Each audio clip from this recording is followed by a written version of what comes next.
I'm taking all your clients, and there's nothing you can do about it. My sister laughed. I calmly smiled and said, "Good luck." When she opened the files, "My name is Alexandra Carter, and at 35, I never expected to be betrayed by my sister. But here I was standing in my office at Carter Consulting Group, watching Sarah wave a USB drive in front of me like a trophy. Her smirk said everything. She thought she'd won. "You always thought you were the smart one, didn't you, Alex?" Sarah's perfectly manicured nails tapped against my mahogany desk. "Always Dad's favorite, always the responsible one." "Well, guess what? I just downloaded your entire client database, and I will take everything you've built." I remained seated, my expression neutral as I watched my younger sister's triumph. At 32, Sarah had always been impulsive, the sister who thought success should come instantly without the years of hard work I'd put in. She stood before me in her designer suit, thinking she'd finally gotten the upper hand. "You really should update your password security," she continued, disappointed by my lack of reaction. "Using Mom's birthday. So predictable." I sipped my coffee, letting the silence stretch between us. "Are you done?" Her smile faltered slightly. "That's it? That's all you have to say?" "What would you like me to say, Sarah? That I'm surprised. Hurt. Should I beg you not to do this?" She straightened her shoulders, trying to reclaim her moment of victory. "I'm starting my consulting firm. By this time next month, every single one of your clients will be mine. I know everything about your business, Alex. Everything." I stood up slowly, smoothing my skirt as I walked to the window overlooking downtown Chicago. The city sprawled below, a maze of buildings and possibilities. "Sarah, I always wondered when this day would come." "What's that supposed to mean?" I turned back to face her, seeing not the confident woman she was trying to project, but the little sister who used to steal my clothes and copy my homework. "You've been planning this for months, haven't you? Ever since Dad suggested you come work for me." Her silence was confirmation enough. "Tell me something," I continued. "When you accessed our system last night at 2 a.m., did you think about what you were stealing? Did you even look at the files? I don't need to look at them. I know your business inside and out. 3 years of working here, watching you run everything, thinking you're perfect." Her voice cracked slightly. "Well, now it's my turn." I returned to my desk and sat down, folding my hands before me. "You know what Mom used to say about shortcuts?" Sarah's face darkened at the mention of our mother. "Don't you dare bring her into this. She always said that the easy path teaches you nothing. She made us both start in the mailroom when we worked summer jobs at her company." "Spare me the lectures, Alex. I'm done living in your shadow." By this time next week, Carter Consulting Group will be old news, and Stevens Consulting will be the new player in town. I raised an eyebrow. "Stevens? Going back to your married name?" "It's better for business. Carter is too associated with you." She grabbed her designer handbag from the chair. "Don't bother trying to stop me. It'll be too late by the time you get your lawyers involved." As she reached the door, I called out, "Sarah?" She paused, her hand on the handle. "Good luck with those files," she said. She shot me one last triumphant look and walked out, her heels clicking against the hardwood floors of the office I'd built from scratch over the last decade. When the door closed, I picked up my phone and dialed a familiar number. "Marcus, it's time." She took the bait. "Activate protocol, sisters." My head of its calm and professional voice came through. "Already done, boss. The trackers are active, and everything's being logged. Do you want me to start the countdown?" "Yes, and Marcus, make sure we document everything. My sister's about to learn a valuable lesson about trust and technology." As I hung up, I couldn't help but think about how we'd gotten here. 10 years ago, when I started Carter Consulting Group, Sarah was still in college, more interested in parties than business. Our mother had just passed away, leaving me her client list from her consulting firm and a letter I'll never forget. "Alexandra, my darling, you're ready for this. Build something meaningful. But remember, success without integrity is nothing. And watch out for your sister. She has my ambition but your father's impatience. One day, she'll be your greatest ally or your biggest challenge. Be prepared for both." Mom had always seen things. After her death, I'd taken her advice and her clients, building a new consulting firm that focused on ethical business practices and long-term relationships. It wasn't the fastest path to success, but it was sustainable. 3 years ago, when Sarah showed up at my office, fresh from her divorce and looking for a job, I remembered Mom's words. I gave her a chance, starting her in account management. She was good. Excellent. She had mom's charm and an instinct for client needs that couldn't be taught. But she was also impatient. I watched her grow frustrated with our methodical approach to growth. She wanted shortcuts, quick wins, and instant success. During meetings, she argued for aggressive expansion, riskier strategies, or anything to speed up the process. We could double our client base in 6 months if you just take some risks, she'd say, her eyes bright with ambition. Business isn't about speed, Sarah. It's about building something that lasts. She'd roll her eyes, just like she did when we were kids, and I tried to teach her the right way to do things. You sound just like Mom. 6 months ago, I noticed small changes in her behavior. She started staying late at the office, asking detailed questions about our security protocols, and suddenly showing interest in our infrastructure. To anyone else, this might have looked like professional development. To me, it was a warning sign. That's when I called Marcus. Boss, want me to revoke her access? He'd asked when I shared my concerns. No, I replied, remembering Mom's lessons about playing the long game. Let's give her exactly what she wants, but let's make sure we're ready. Together, we created Protocol Sisters, an elaborate system of fake files, trackers, and digital breadcrumbs. Every time Sarah accessed our system after hours, we knew. Every file she copied was tagged, and every client contact she downloaded was marked. And now, as she walked out of my office thinking she'd won, the actual plan was just beginning. I pulled up my email and sent a company-wide message. Team meeting in 30 minutes. Conference room A, mandatory attendance. As responses flooded in, I opened my drawer and took out Mom's letter, running my fingers over her familiar handwriting. Success without integrity is nothing. Sarah was about to learn that lesson the hard way. The next hour would be crucial. Sarah would rush to her new office, eager to contact our clients. She'd open those files, ready to begin her hostile takeover, only to find. My phone buzzed with a text from Marcus. She's accessing the files now. Do you want me to stream it to your screen? I smiled, thinking about the expression on my sister's face right now. No need. Give her time to realize what she's stolen. I'll be in the conference room preparing the team. As I gathered my materials for the meeting, I thought about Sarah's words. I know everything about your business. The irony was that she didn't know the most important thing. That her big sister had learned a lot from watching our mother run her company. The most valuable lesson: always be 3 steps ahead. The conference room filled quickly, my team of 30 taking their seats with curious expressions. These people weren't just employees but carefully chosen professionals who shared my vision of ethical business practices. Many of them had worked with my mother before me. As some of you may have noticed, I began, standing at the head of the table. Sarah Stevens, formerly Carter, has just resigned from her position. Rather dramatically, I might add. Murmurs rippled through the room. Everyone knew Sarah, her ambition, charm, and impatience with our methodical approach. What I'm about to share with you requires absolute discretion. Sarah didn't just resign, she stole what she believes to be our entire client database and plans to use it to start a competing firm. Gasps and angry mutters filled the room. Linda, our senior account manager who'd been with me since day one, spoke up. But that's illegal. We should call the police. I held up my hand. We're going to handle this differently, because what Sarah stole isn't quite what she thinks it is. Understanding dawned on some faces, particularly those with the company longest. They knew how I operated, always preparing, always protecting, just like Mom taught me. For the next few weeks, we will proceed with business as usual. Our real clients are safely secured in our encrypted database. What Sarah has, I allowed myself a small smile. Well, she's about to learn a valuable lesson about trust and verification. As I outlined the plan to my team, I felt a mixture of sadness and determination. This wasn't how I wanted things to go with my sister. But sometimes, the hardest lessons are the most necessary ones. My phone buzzed again, another text from Marcus. Boss, she's tried opening the files 3 times now.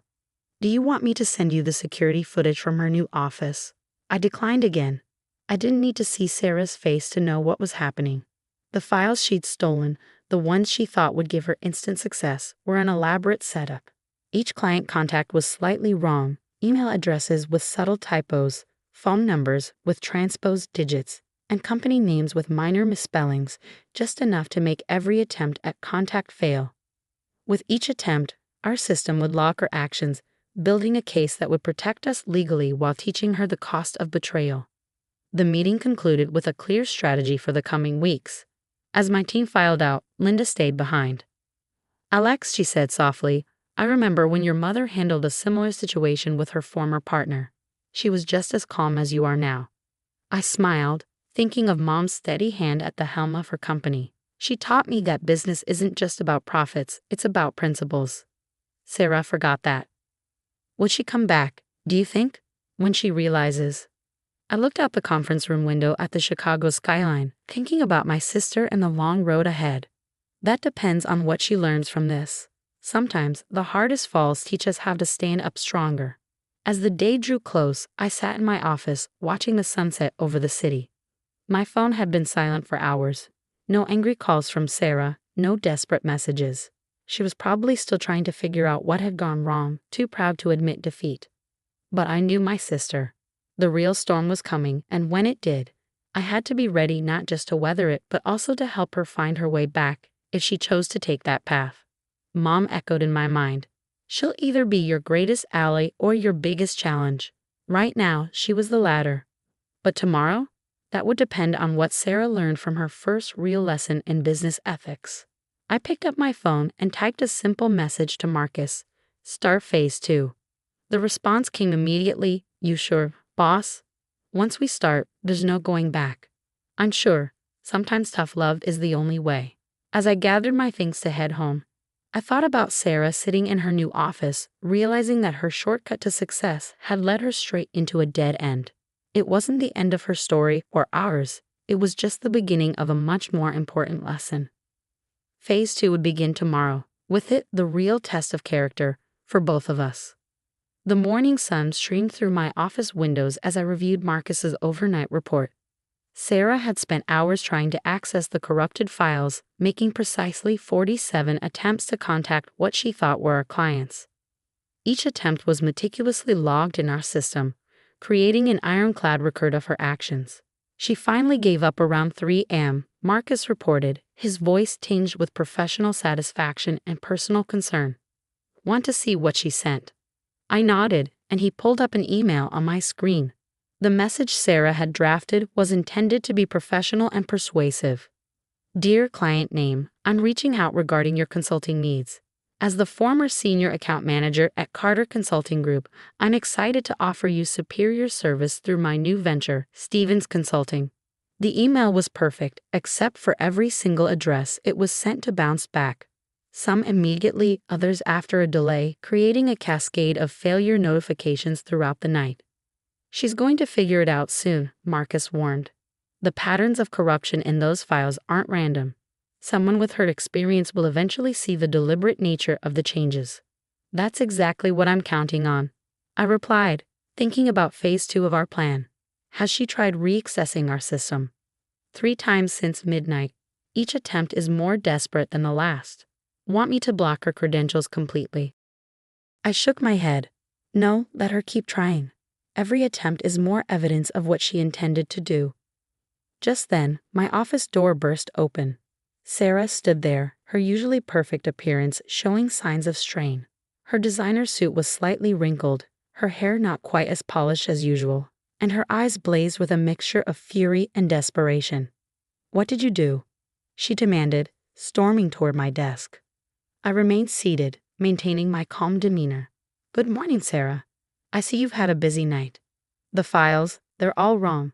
Every single one of them. This isn't funny, Alex. Fix it. Fix what? The files you stole? The database you illegally accessed? Please be specific about which crime you'd like me to help you correct. Her face flushed. Don't play games with me. You knew I would take those files. You set me up. I stood slowly, meeting her gaze. Yes, I did.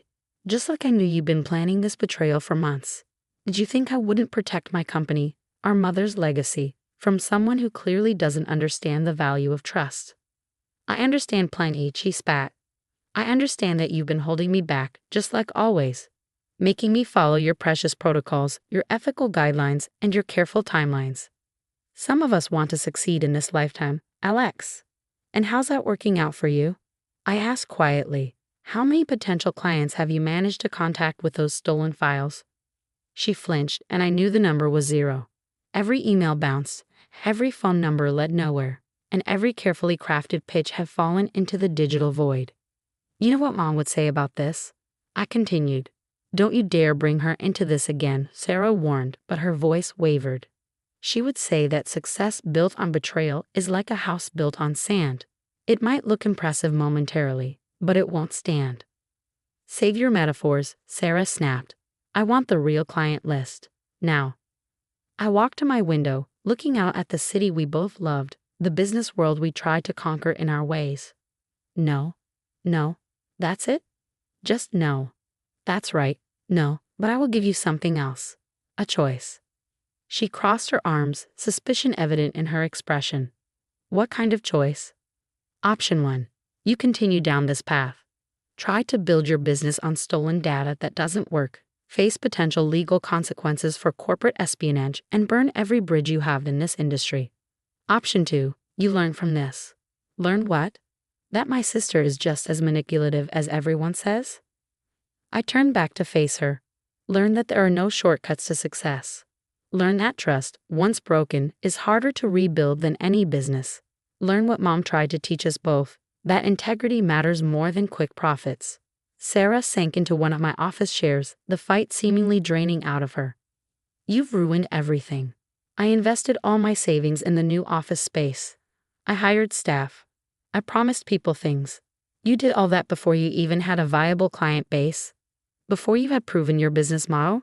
That's exactly the kind of reckless behavior Mom warned us about. Not everyone can be perfect like you, Alex, she said bitterly. I'm not perfect, Sarah. I just understand that building something meaningful takes time.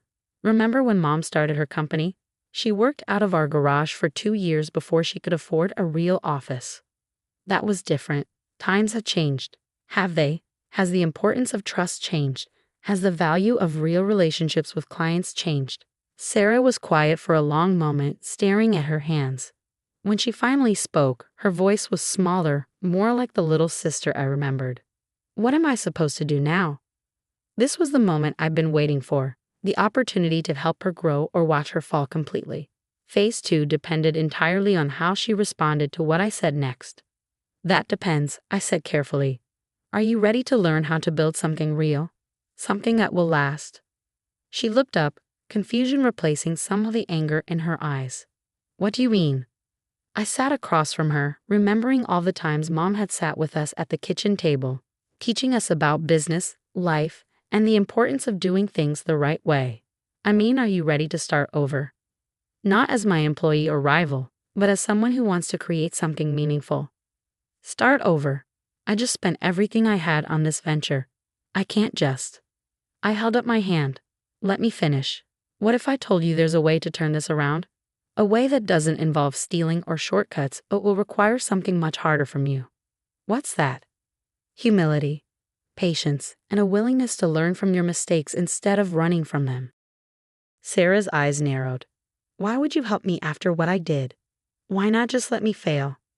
I thought about Mom's letter, her warning that Sarah could be either my greatest ally or my biggest challenge. Because you're my sister, and because Mom believed in second chances, but only for those willing to earn them. What exactly are you proposing?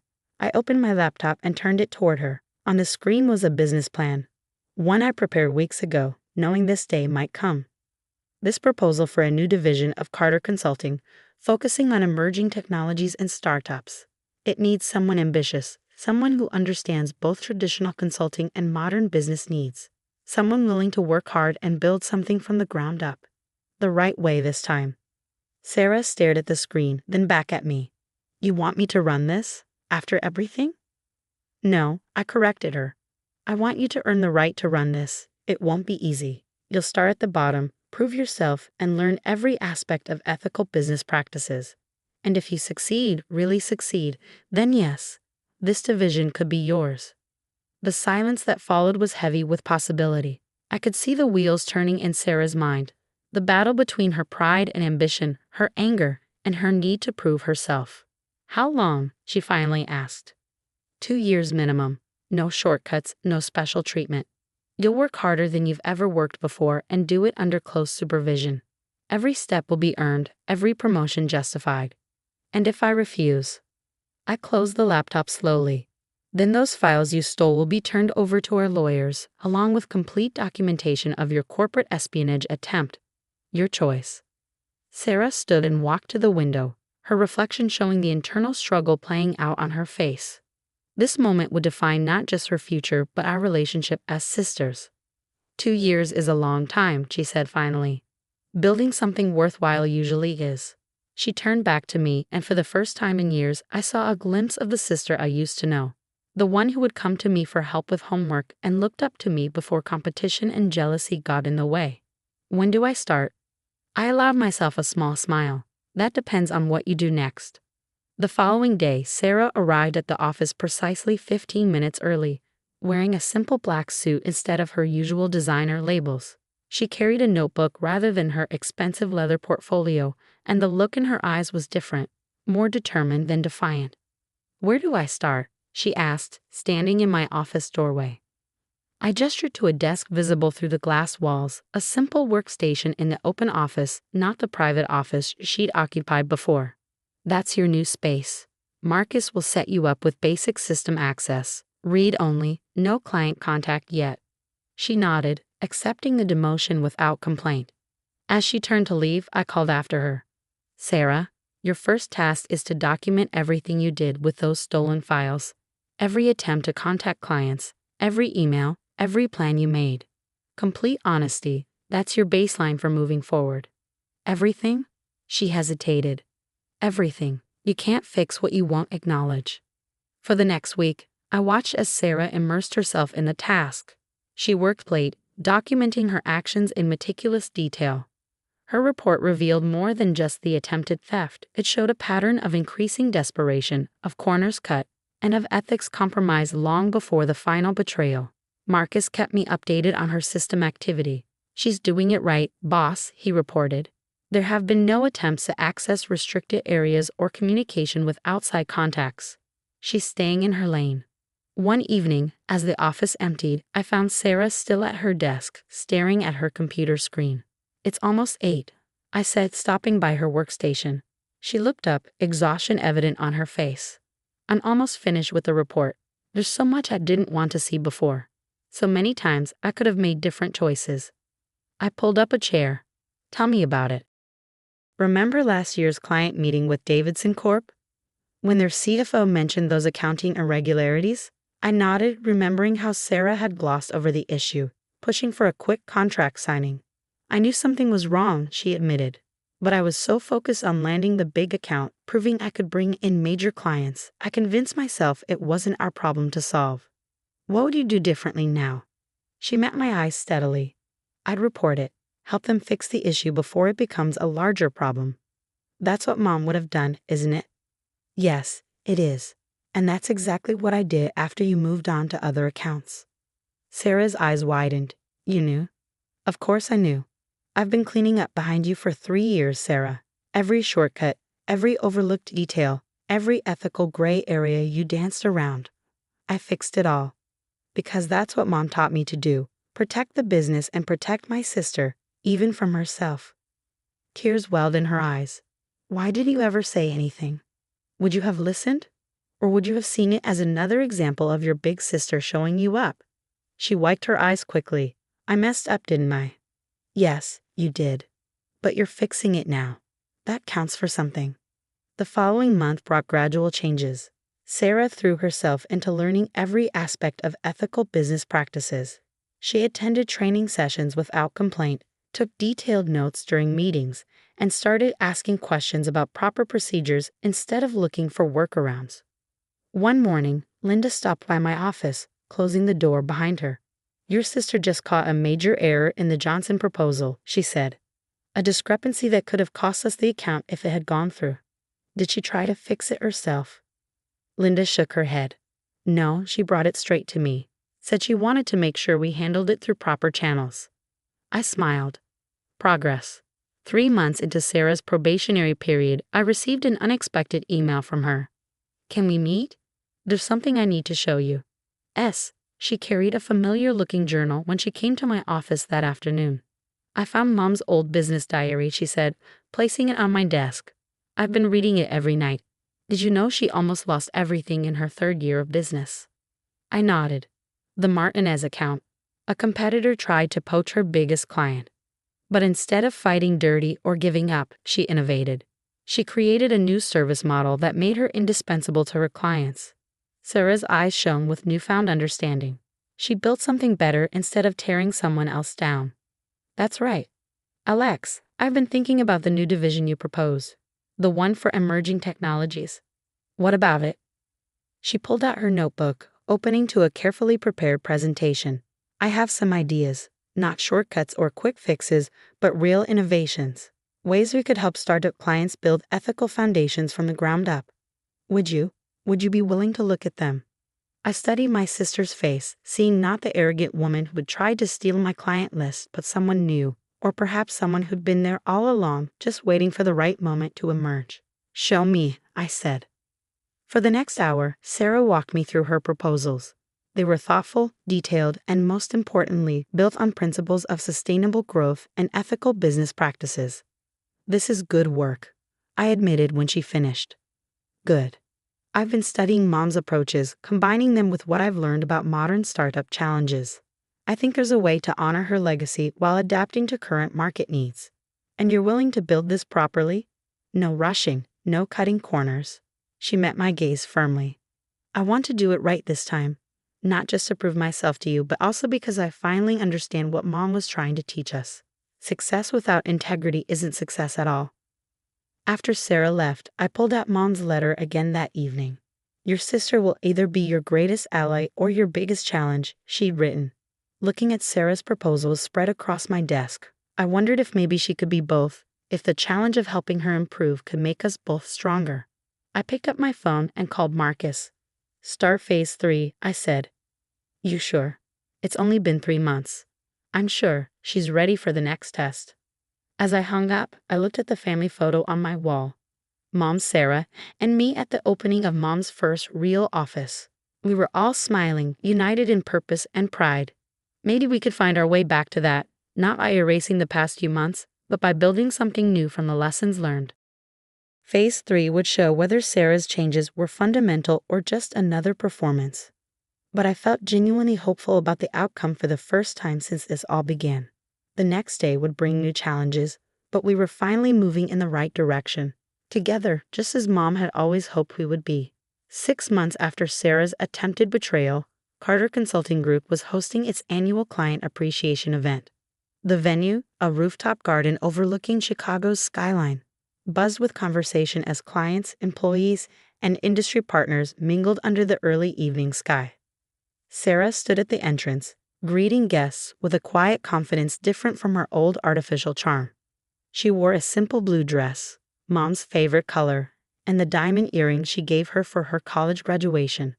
Miss Stevens called out James Davidson, the CFO whose accounting irregularities Sarah had once ignored. Thank you for your help with our compliance review last month. Your attention to detail saved us from what could have been a serious issue. I watched from across the room as Sarah engaged with him professionally, with no trace of her former aggressive sales tactics. I'm glad we could help establish better protocols, she replied. Preventing problems is always better than fixing them later. My sister's transformation over the past 6 months has been remarkable. Phase 3 of our plan, gradually reintegrating her into client relationships while maintaining strict oversight, had revealed a new side of Sarah. Or perhaps it had uncovered who she'd always been beneath the desperation to prove herself. Marcus appeared at my elbow, tablet in hand. Latest client satisfaction numbers, he said, showing me the screen. Sarah's division is outperforming projections by 23%. And all above board. No shortcuts. He grinned. The opposite. She's implemented extra verification steps for all new client onboarding. Some of the team thought it was excessive, but she insisted on doing it right or not at all. I smiled, remembering Mom's exact words in her business diary. Do it right or not at all. There are no acceptable shortcuts in building trust. As the evening progressed, I went to the podium for the annual company address. The sunset painted the sky in shades of pink and gold, reminiscent of the views from Mom's old office. 20 years ago, I began. Our mother started this company with a simple principle: success and integrity are inseparable. Today, we're not just continuing that legacy but expanding it. I caught Sarah's eye in the crowd. She looked nervous, unaware of what was coming next. I'm pleased to announce that Carter Consulting Group is launching a new division focused on emerging technologies and startup ethics. This division will help new businesses build strong foundations based on principles of sustainable growth and corporate responsibility. Applause filled the room. Several of our tech industry clients nodded approvingly. Leading this initiative will be someone who has demonstrated business acumen and the more important quality our mother valued: the ability to learn from mistakes and emerge stronger. Sarah Stevens will serve as division director, effective immediately. The room erupted in applause again. Sarah stood frozen, tears welling in her eyes. This promotion had come 6 months earlier than promised. But she'd earned it, not through shortcuts or manipulation, but through genuine growth and hard work. As the applause died, I continued. Additionally, I'm announcing a change to our company's name. Moving forward, we will be known as Carter and Stevens Consulting Group. Sarah's hand flew to her mouth. This wasn't part of our original agreement. This was something more. Because sometimes, I said, looking at my sister, the strongest partnerships are forged through overcoming challenges together. After the announcement, Sarah found me on the quiet side of the rooftop. Why? She asked. I leaned against the railing, looking out at the city lights. Remember what Mom used to say about second chances? That they're not given, they're earned. You earned this, Sarah, not by being perfect, but by being brave enough to change. She joined me at the railing. I found something in Mom's diary last week, she said. A note about us. Did you know she worried we'd end up rivals or partners? I smiled. She might have mentioned it. She wrote that our different approaches to business, your careful planning and my ambitious drive, could tear the company apart or make it stronger than ever. She was right, wasn't she? She usually was. Sarah turned to face me. I need to tell you something. That night, when I stole the client list, I wasn't just doing it for myself. I was trying to prove something. What? That I could be more than just your little sister, more than the family's disappointment. I wanted to show everyone I could build something independently. And now, she smiled softly. Now I understand that building something together is better than tearing things apart alone. Just then, Linda approached with a small package. I found this while cleaning out the old storage room, she said, handing it to me. I thought you might want it. Inside was a framed photo I hadn't seen in years. Mom sitting at her desk with Sarah and me on either side of her. All three of us laughing at some forgotten joke. I remember this, Sarah said, touching the glass gently. It was right after she landed the Westbrook account. She let us help prepare the presentation. She said we were her secret weapons, I recalled. You with your creative solutions and me with my attention to detail. We made a good team back then. We make a better one now. Sarah and I found ourselves alone on a rooftop as the party wound down. The city hummed below us, full of possibilities. You know, Sarah said, I never properly thanked you. For what? For stopping me from making the biggest mistake of my life. Thank you for giving me a chance to fix things. For believing in me even when I didn't believe in myself. I thought about the past 6 months, the long hours Sarah had put in, the humble way she'd rebuilt trust with the team, and the innovative ideas she developed for helping startup clients establish ethical foundations. Mom always said that true success isn't about winning, I replied. It's about growing. She also said family is the hardest business of all, Sarah laughed. But worth the investment. We stood in comfortable silence, watching the city lights twinkle. Tomorrow would bring new challenges, clients to advise, ethical dilemmas to navigate, and a growing company to lead. But for the first time since Mom's passing, it felt like we were truly carrying on her legacy, not just as business leaders, but as sisters. Ready for tomorrow? I asked. Sarah smiled, looking more like herself, her authentic self, than she had in years. Ready for everything. As we left the rooftop, I thought about Mom's final words in her letter. Remember, girls, the strongest foundations are built on forgiveness, trust, and the courage to begin again. Sarah and I had found that courage, rebuilt that trust, and in doing so, created something even stronger than before. Not just a successful business, but a true partnership, forged in the fire of betrayal and tempered by the power of redemption. Carter and Stevens Consulting Group stood as a testament to that journey, a reminder that sometimes the most complex challenges lead to the most meaningful victories and that it's never too late to choose a better path. Mom would have been proud.